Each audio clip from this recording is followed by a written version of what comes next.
All right, here we are starting this new lesson on the Constitution. These are some of the smaller articles. We're doing Article 4. As you can see here, it says it's all about the states. So let's look at some of the things that the Constitution says about the states. We'll go through this pretty quickly, since there's not a ton here. We should be able to do this pretty quickly. So let's look. Section 1, each state honors all others. So full faith and credit shall be given in each state to the public acts, records, and judicial proceedings of every other state.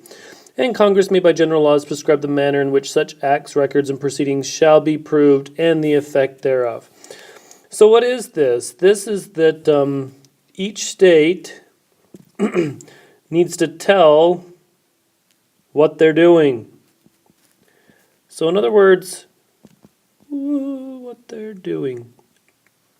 In other words, they can't do secret things. Their legislatures can't get together and have secret meetings, and this is probably just to make sure that everybody stays on good relationships. So all of their public acts and records they'll be made public, so that every state knows what the other states are doing. They can't have secret laws, secret organizations. Extradition.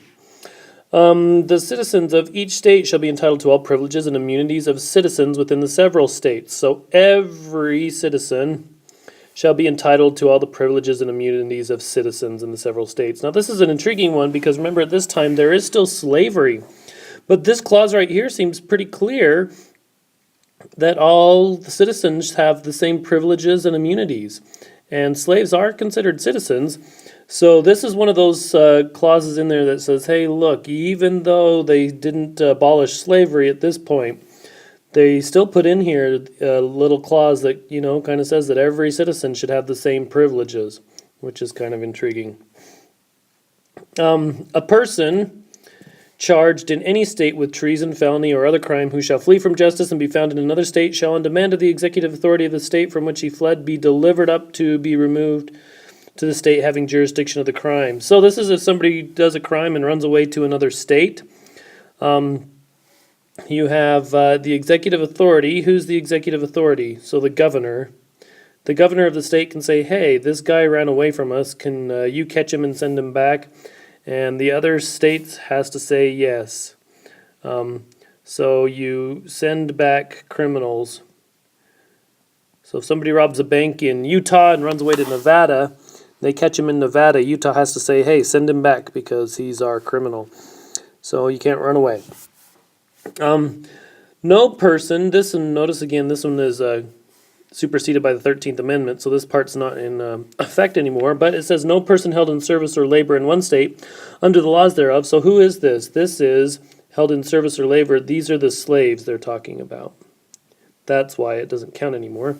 But the slaves escaping to another shall, in consequence of any law of regulation therein, be discharged from such service or labor, but shall be delivered up on claim of the party to whom such service may be due. So if a slave runs away, they have to be returned. So this is about runaway slaves.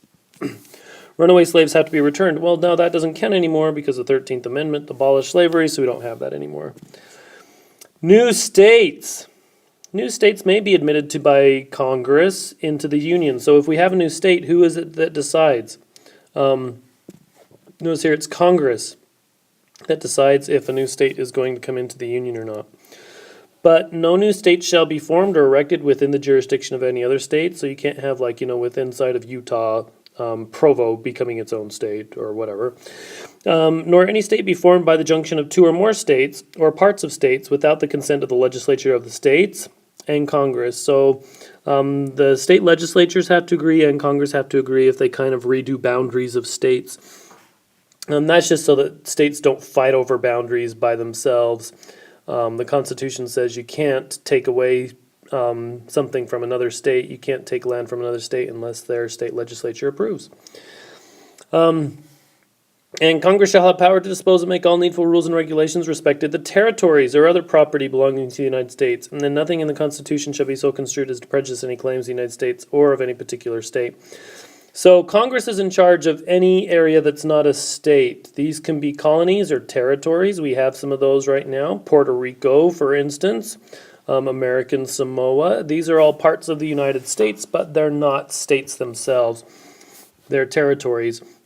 So Congress is in charge of making all the rules and regulations for those areas, how they run. Republican government. This is an intriguing one because what type of government does the United States have?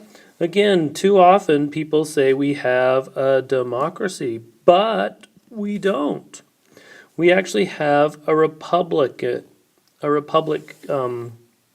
government, a constitutional republic. And it even says so in the Constitution. The United States shall guarantee to every state in this union a republican form of government, and shall protect each of them against invasion, and on the application of legislature or of the executive, when the legislature cannot be convened, against domestic violence. So this last part is about protection, that the federal government is required to protect the states against invasion if somebody else attacks you, or domestic violence. In other words, if there's riots, the federal government is required to protect you. But just quickly, what is a republic? A republic means, come back here.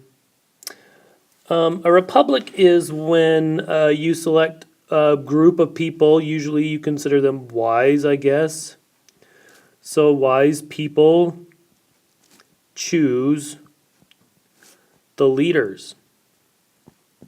That's what a republic is. You republic. It's not the people that choose. It's the group that you kind of put together to redo the public. So think about the Constitution. How are people chosen? Well, how in the Constitution before the amendments changed, how is the president chosen? He is not chosen by the people, he's chosen by electors. How are senators chosen? Senators are not chosen by the people, the senators are chosen by state legislatures. I'm just going to abbreviate that. What about representatives? How are representatives chosen? They are chosen by the people. How are the judges chosen? The judges are chosen by the president and then approved by the Senate. So look at all of these groups that lead the branches of government, and you'll notice that only one of them is chosen by the people. The rest of them are chosen by electors here, the state legislatures here, and the president and the senators choose it here. So that's what we mean by a republic. That you choose groups of people that you trust, and you have them look and study and choose which leaders that they want. And that was designed because they realized that not everybody would know everybody. It's hard to get to know all the people that are going to be your leaders, and so you choose people whose job it is to figure out who they think will be the best leader. Now, which ones have changed?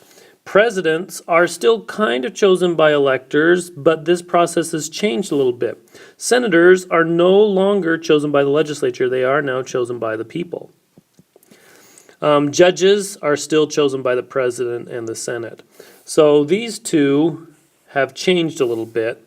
This one stayed the same. These two have moved a little bit more towards the people, these two up here. But this one is they're still chosen by the president and the Senate, the judges are. So we are not a democracy, we are a constitutional republic. However, our constitution has been changed so that it moves even a little bit closer to being a democracy, but we are not a democracy. All right, so that's Article 4 about the states.